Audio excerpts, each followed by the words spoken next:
Think about this for a moment. Right now, before you can legally operate a car in any state in America, you need to study a handbook, pass a written exam, demonstrate that you can actually handle a vehicle during a road test, get your photo taken, pay a fee, and carry a little laminated card in your wallet, proving you've been approved by the government to do something as dangerous as hurtling down a highway at 70-mile-per-hour inside 2 tons of steel and glass. It feels like that's just how it's always been, doesn't it? Like driver's licenses have existed as long as cars have. But here's the thing. For the first several years of the automobile's existence in the United States, there was no license, no test, no minimum age, no registration, no speed limit, no stop sign, no traffic light, no lane markings, no rules of the road whatsoever. If you could get your hands on a machine with an engine and 4 wheels, you could take it out on the street and drive it wherever you wanted, however fast you wanted, and nobody could say a word about it. A 12-year-old could do it. A blind man could do it. Someone who had never touched a steering mechanism in their life could climb behind the controls of a gasoline-powered buggy and barrel straight into the heart of a crowded city intersection filled with pedestrians, horses, children playing, vendors selling their goods, and streetcars rattling through. And that is exactly what happened over and over and over again. The story of how America went from total automotive anarchy to the licensing system we know today is not just a tale about traffic regulations. It's a story about power, money, public outrage, corporate manipulation, and the fundamental question of who owns the streets. It's a story about how a country that prided itself on freedom had to come to terms with the fact that some freedoms left completely unchecked will kill people. And it did in staggering numbers. So let me take you back to the very beginning, to a time when the automobile was barely more than a curiosity, and the American street belonged not to cars, but to people. To understand why there were no driver's licenses in early America, you first have to understand what streets looked like before the car showed up. If you could step into a time machine and land in any major American city around 1900, you would see something that would look alien to a modern driver. The streets were not divided into lanes. There were no curbs separating the road from the sidewalk in many places. There were no painted lines, no directional arrows, no signs telling you which way traffic should flow. And the reason for all of that was simple. Streets were not designed for vehicles. They were designed for people. For centuries, the street had been a public common. It was where children played. It was where vendors set up their carts and sold food, newspapers, flowers. It was where couples strolled on warm evenings. It was where neighbors gathered to talk. Horse-drawn carriages and wagons shared the space with pedestrians. But they moved slowly, rarely faster than a walking pace, and everyone understood that the street belonged to everyone equally. If you wanted to cross from one side to the other, you simply walked. You didn't look left and right the way we're trained to do now. You didn't wait for a signal, you just went because the street was yours. That was the legal understanding, too. Under centuries of Anglo-American common law, every person had an equal right to use the public road. If a carriage driver ran someone down, the driver was at fault. Period. The burden of responsibility fell on whoever was operating the heavier, faster, more dangerous vehicle. Pedestrians were not expected to dodge traffic. Traffic was expected to accommodate pedestrians. And then the automobile arrived. Now, it's important to understand that the car didn't just appear overnight and immediately dominate the landscape. Its introduction was slow, uneven, and deeply controversial. The first gasoline-powered vehicles in America were essentially hand-built experiments. In 1893, Charles and Frank Duryea demonstrated their gasoline-powered engine in Springfield, Massachusetts, and the idea spread quickly. By 1900, there were more than 50 car manufacturers operating in the United States. But the total number of automobiles on American roads was tiny, probably around 8,000 in the entire country. These early machines were expensive, unreliable, loud, and bewildering to the general public. Many of them were powered by steam. Some ran on electricity. Others used gasoline. Each type had different controls, different handling characteristics, and different dangers. Some had tiller steering instead of a wheel. Some had no brakes at all in any meaningful sense. Some could barely manage 10 mph. Others terrifyingly could reach speeds of 40 or even 50. And here's the critical point. There was absolutely nothing stopping anyone from operating one of these machines. No government agency existed to regulate automobiles. No testing procedure had been devised. No age requirement had been set. No insurance was required. No registration was mandated. You didn't need permission from anyone. In fact, many early automobile owners built their own vehicles from scratch. They would attach an engine to a modified wagon or carriage and simply take it out on the road. If a man in rural Ohio wanted to strap a combustion engine to a wooden cart and drive it to town, that was his business. The government had no more authority to stop him than it had to stop him from riding a horse. This made a certain kind of sense in the very beginning, when cars were so rare that encountering one was an event worth remarking on. But what nobody anticipated was how quickly the automobile would multiply.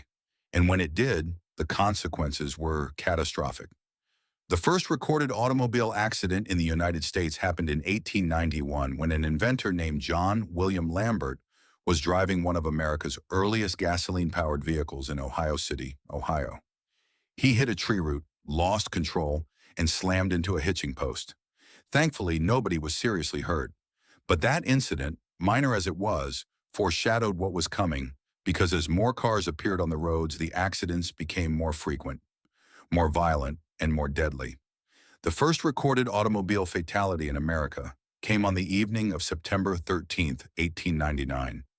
A 16-year-old real estate dealer named Henry Hale Bliss was stepping off a streetcar at the corner of West 74th Street in Central Park West in Manhattan.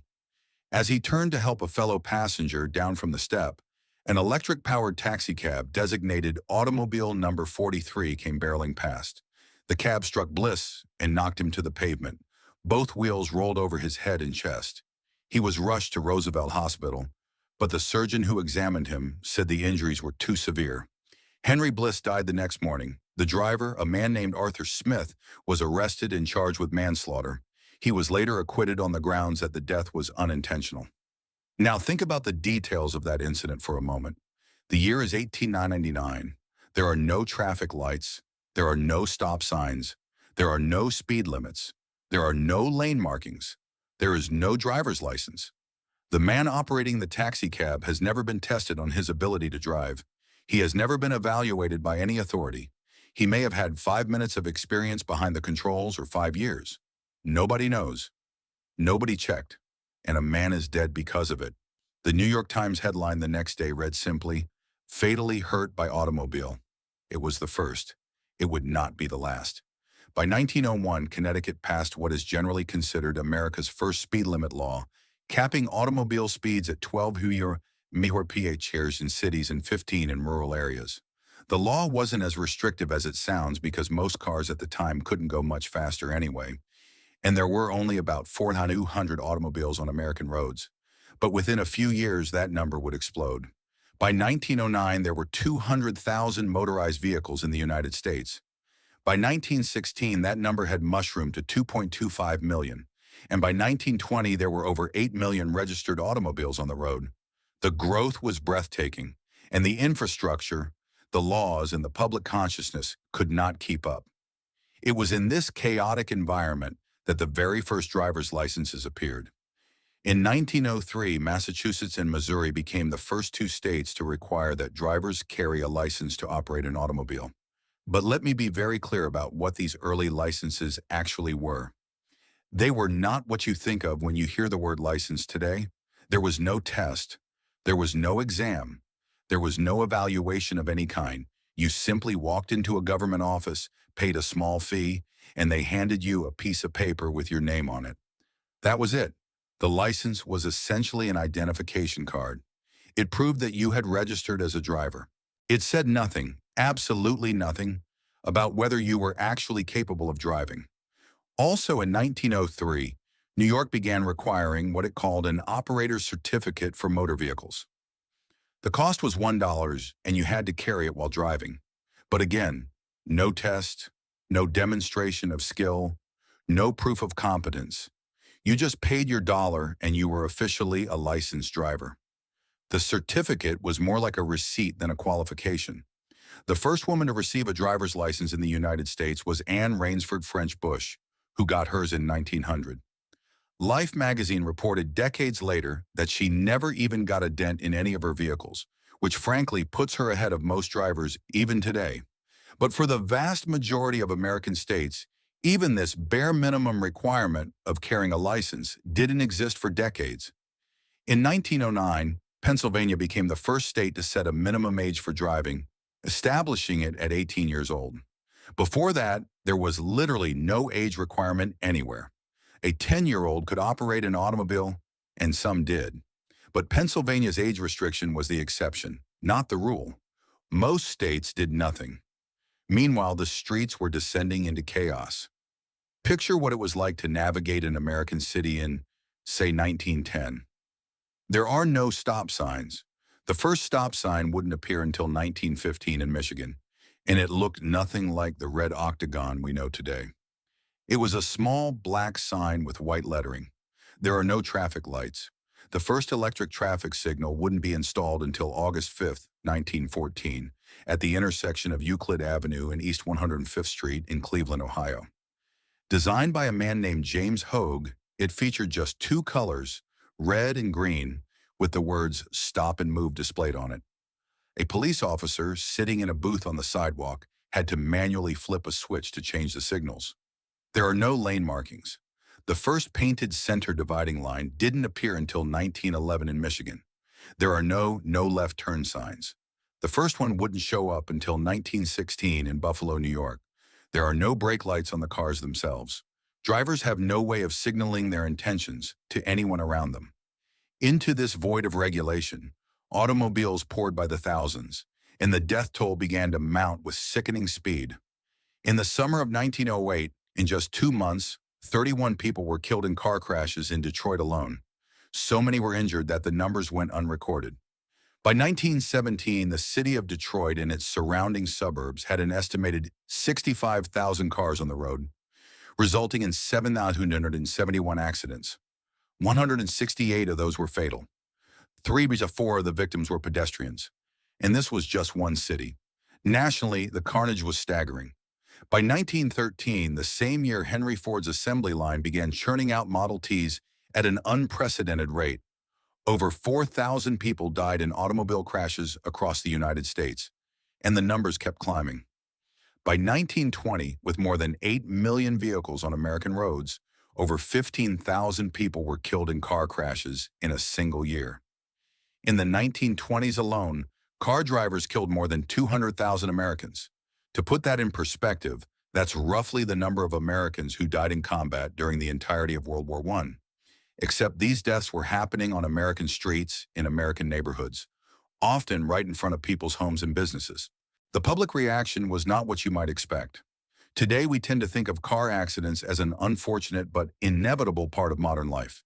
But in the early 20th century, the public did not see it that way at all. People were furious. They saw automobiles as violent, reckless intruders that had invaded their streets and were killing their children.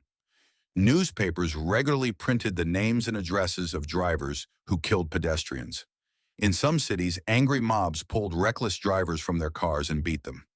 In 1919, Detroit, bells rang out twice a day at churches and City Hall in memory of the victims of automobile fatalities. Teachers read aloud to their students the names of classmates who had been killed by cars. The Georgia Court of Appeals wrote that automobiles were to be classed with ferocious animals and that the law relating to the duty of owners of such animals should be applied to them. The court added, perhaps with a touch of dark humor, that automobiles were not to be classed with bad dogs, vicious bulls, evil-disposed mules, and the like. They were something worse. And in this atmosphere of public outrage and mounting body counts, the licensing question became unavoidable. It was no longer tenable to allow anyone with access to a machine to simply take it onto the road without any proof of competence. But the response was agonizingly slow. It wasn't until 1908 that Rhode Island became the first state to require that drivers actually pass a test before being issued a license. Think about that. 5 years after the first licenses were issued, and nearly a decade after the first automobile fatality, one state finally decided to check if drivers knew what they were doing before letting them loose on the public. And even Rhode Island's test was rudimentary by modern standards. In 1913, New Jersey went a step further and became the first state to require both a written exam and a road test. The written portion consists of what the state's motor vehicle commissioner described as 7 or 8 general questions. The road test evaluated whether the applicant could actually control the vehicle without endangering themselves or others.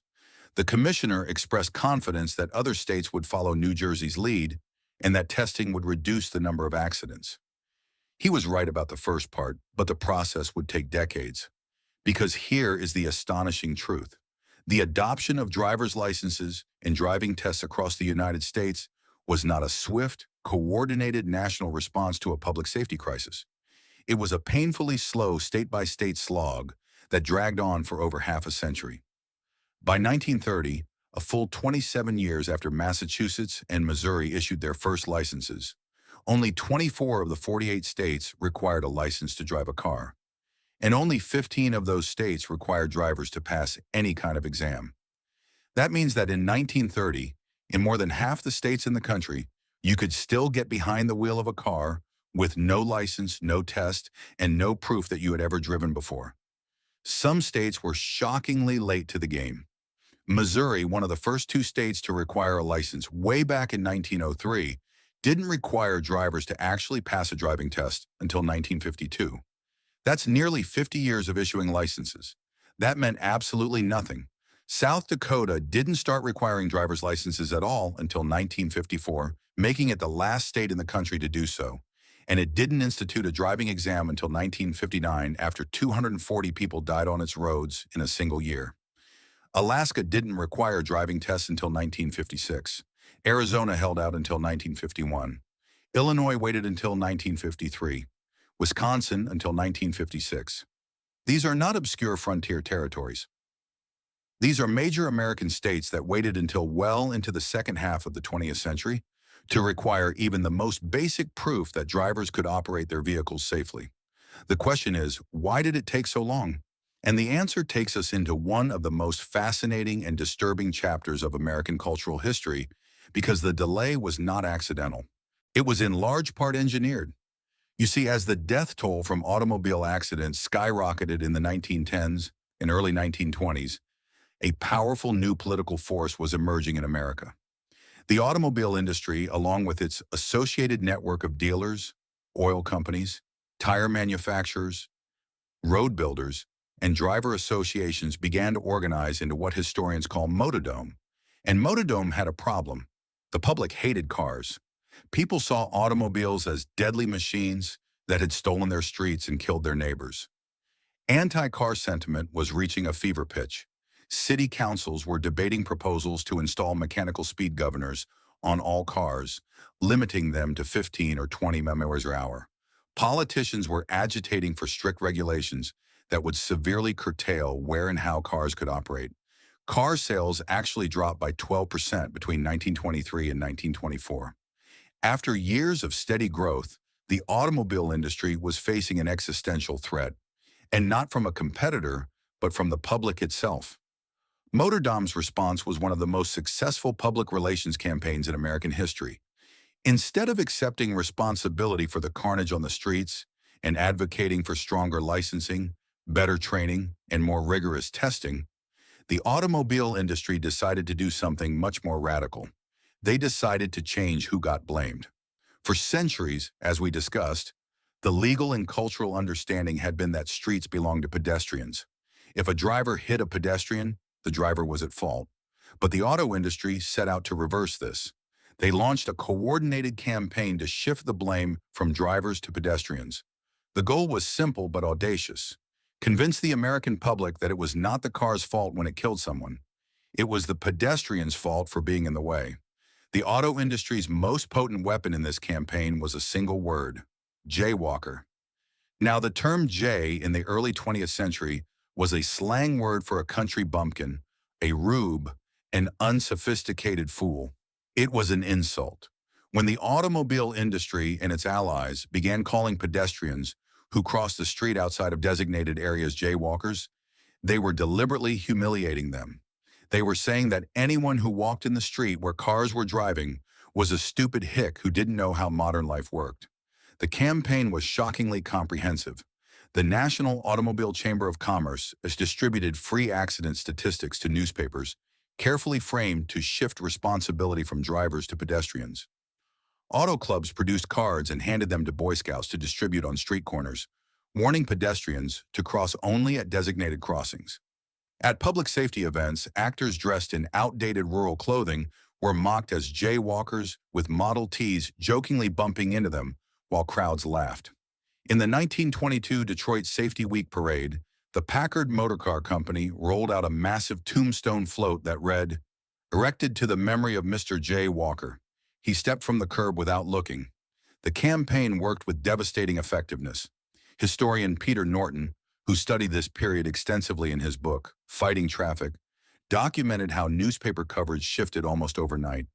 In 1923, newspapers were almost universally blaming drivers for pedestrian deaths. By late 1924, they were almost universally blaming jaywalkers. Kansas City became the first city to make jaywalking a criminal offense. Los Angeles followed in 1925. Within a few years, the concept had spread across the country.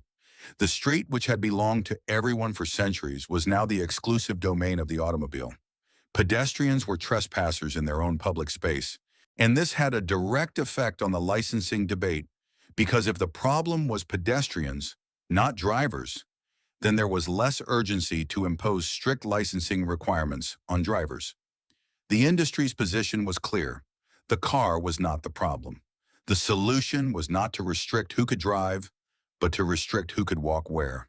Educate the pedestrians, punish the jaywalkers, build wider roads, and let the cars keep rolling. This is why so many states were able to delay requiring driving tests for decades.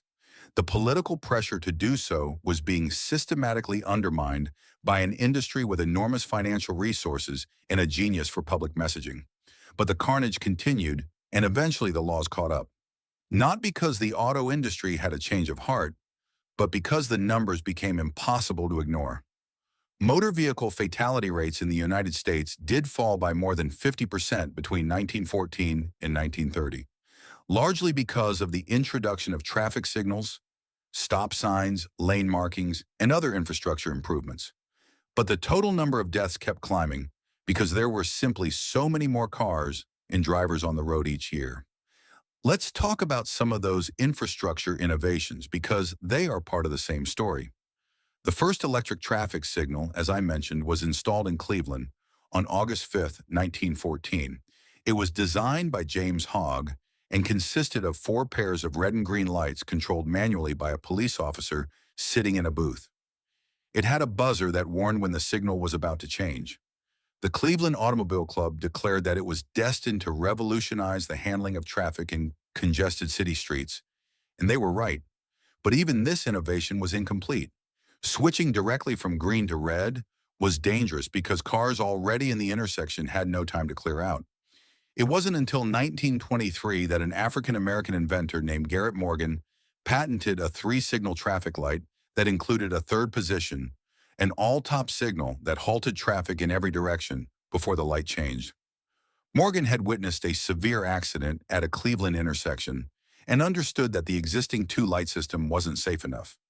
His design, mounted on a T-shaped pole with red, yellow, and green signals, became the model for the traffic lights used worldwide today. Morgan later sold his patent to General Electric. The first stop sign appeared in Detroit in 1915. It was black and white, much smaller than today's version. In 1922, the octagonal shape was standardized so that drivers approaching from the opposite direction could recognize the shape of the sign from behind and know that oncoming traffic was supposed to stop. The first painted center dividing line appeared on a road in Michigan in 1911. The first traffic island was put into use in San Francisco in 1907. Left-hand drive became standard in American automobiles in 1908, the same year Henry Ford launched the Model T. The first no left turn sign appeared in Buffalo, New York in 1916. Each of these innovations chipped away at the chaos, but they were band-aids on a hemorrhage. The fundamental problem remained. There were millions of drivers on American roads who had never been tested, never been trained, and in many states didn't even need a license. And here's something that should astonish you. Henry Ford himself, the man who did more than perhaps anyone in history to put automobiles in the hands of ordinary Americans, didn't get his first driver's license until 1919. He was 56 years old. Michigan, his home state, simply hadn't required one before that. The man who manufactured millions of cars and built an empire on the principle that every American family should own an automobile drove for years without any government license or approval. Ford's Model T is central to this story because it is what transformed the automobile from a luxury toy for the wealthy into a mass-market product that flooded American streets. When it was first offered in October of 1908, the Model T sold for $825. That was expensive, but Ford was obsessed with driving the price down. He innovated modern mass production techniques, introduced the moving assembly line at his Highland Park plant in 1913 and 1914, and relentlessly cut costs. By 1914, the Model T sold for $490, less than the average annual wage in the United States. By 1924, you could buy one for as little as $290. The result was an explosion in car ownership that reshaped America. Ford sold about 11,000 Model Ts in his first year. By 1914, he was selling $248,000, nearly half the entire American market. By 1916, production exceeded 500,000. The 1 millionth Model T rolled off the assembly line in 1916, and Ford's Highland Park plant was producing 2,000 cars a day. At the end of World War I, Ford manufactured half of all the cars sold in the United States. In 1910, there were fewer than 50 passenger cars for every 10,000 people in America. By 1930, there were more than 1,800. This was a transformation of staggering speed and scale, and the licensing system was hopelessly outmatched by it. Every year, hundreds of thousands of new drivers were hitting the road, most of them with no training, no testing, and in many states, no license. By the end of the 1920s, 75% of American households owned a car. The automobile had gone from a curiosity to a necessity in less than 2 decades, and the regulatory framework hadn't even caught up to where it needed to be a decade earlier. The gradual tightening of licensing laws through the 1920s, 30s, and 40s was driven not by any grand national plan, but by local responses to local disasters. A city would experience a horrific spike in traffic fatalities. The public would demand action, and the city or state government would reluctantly implement some new requirement, a test here, an age restriction there, a mandatory registration process somewhere else. In 1921, Connecticut dropped the minimum driving age to 16 and implemented an early version of graduated licensing laws. In 1924, New York finally required all drivers to be licensed regardless of the type of vehicle. In 1925, New York introduced the learner's permit, a 3-month temporary license requiring the holder to have a licensed driver in the passenger seat. In the 1930s, standardized driver's education courses were developed. In 1935, Texas issued free licenses that expired after 2 years, with perforated sections that a patrol officer could tear off for each driving violation. But it wasn't until 1954 that South Dakota became the last state to require driver's licenses. And it wasn't until 1959 that South Dakota became the last state to require a driving exam. That means the process of establishing universal licensing and testing in the United States took 56 years from 1903 to 1959. More than half a century. During that time, millions of Americans drove on public roads with no training and no testing. And here is perhaps the most unsettling part of all of this. Even after universal licensing was achieved, the system remained deeply imperfect. Driving tests in many states were notoriously easy. The penalties for driving without a license were often minimal. Enforcement was inconsistent. And the fundamental tension at the heart of the story, the tension between individual freedom and public safety, between the power of the automobile industry and the lives of ordinary people, has never been fully resolved. Today, roughly 230 million Americans hold a valid driver's license, but the percentage of young people getting licenses has been declining steadily for decades. In 1984, nearly 48% of 16-year-olds in the country held a driver's license. By 2018, that number had dropped to just 25.6%. 6%. Around 77% of Americans between 20 and 24 had licenses in 2014, compared to almost 92% in 1983. Something has shifted. The driver's license, which was once a rite of passage, a symbol of freedom and adulthood, has become less central to American identity than it once was. Younger generations cite the cost of car ownership, the availability of ride-sharing services, and their preference for biking, walking, or public transit. But the legacy of those early lawless years remains baked into America's physical and cultural infrastructure. The streets that once belonged to people now belong to cars. The concept of jaywalking, invented by a corporate lobby to protect their product from regulation, is still enforced in most American cities. The sprawling car-dependent landscape of suburbs, highways, strip malls, and drive-thrus was built on the assumption that every American adult would be a driver. And the death toll, while lower per capita than in the early 20th century, thanks to seat belts, airbags, crumple zones, anti-lock brakes, and other safety innovations, remains staggering in absolute terms. In 2023, over 40,000 Americans died in motor vehicle collisions. That's roughly one person killed every 12 minutes, every single day, all year long. As one safety official put it, it's as if a regional jet were crashing every day, and somehow we just accept it.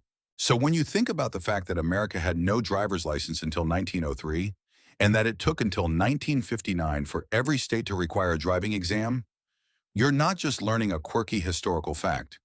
You're looking at the foundation of a system that was built in chaos, shaped by corporate interests in slow, walked into existence over more than half a century while hundreds of thousands of people died. The automobile transformed America in ways that are almost impossible to overstate, delivering freedom, mobility, economic growth, and opportunity to hundreds of millions of people. But the price was paid in blood on streets that were taken from pedestrians and given to machines in a process that was neither inevitable nor natural. It was chosen, it was engineered. And we are still living with the consequences. And the question that lingers, the one that never quite goes away, is whether we would have built it differently if we'd known from the beginning what it would cost. Whether we would have demanded licenses sooner, required training earlier, designed our cities around people instead of cars, or whether the same forces that delayed regulation for half a century, the money, the lobbying, the appeal to individual freedom over collective safety, would have won out anyway. Because the truth is, the story of the driver's license is not really a story about cars. It's a story about what happens when a new technology arrives faster than a society can adapt to it. It's a story about who gets to define the rules and who pays the price when there aren't any. And in that sense, it's not just a story about the past.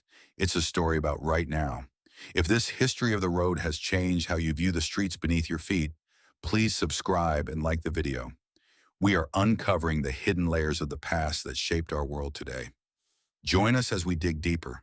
The next chapter of history will be revealed soon.